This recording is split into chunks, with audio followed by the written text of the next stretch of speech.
Hello, writers. Hello, roadies, and everyone else tuned in.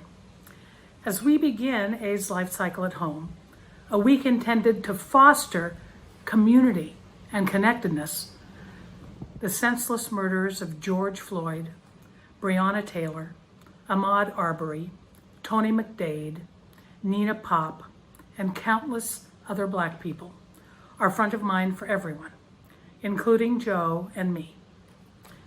Many of us feel grief and rage and a sense of helplessness. Yet all of us can and should participate in efforts to seek justice and create accountability for such racist actions, just as we can work to change the culture that permits and even prompts such violence. Violence against Black lives is an outrage, and we will not stand for it. While both San Francisco AIDS Foundation and the Los Angeles LGBT Center have had long histories of fighting for justice, now, more than ever, it is important for our organizations to say, Black Lives Matter. Our organizations are proud to join dozens of LGBTQ and HIV/AIDS service organizations from across the country to make a collective statement against anti-Blackness and the systems of oppression that enable these acts of hatred and allow white supremacy to continue. Our organizations sit at the intersection of racism, heterosexism, transphobia, and stigma. As a lesbian leader for more than 40 years, I know that the LGBTQ community is not immune from suffering racist violence or from perpetrating it. Violence born of bigotry has been a part of our lives. But let's be clear.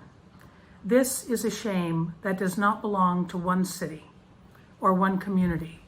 This is a national travesty of justice. A travesty that both the Los Angeles LGBT Center and San Francisco AIDS Foundation are working to help eliminate.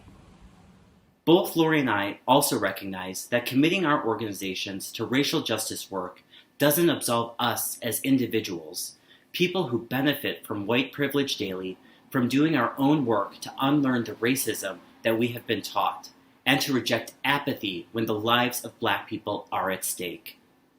We commit ourselves to listening, learning, and taking fearless action to interrupt anti-Blackness and all other forms of racism.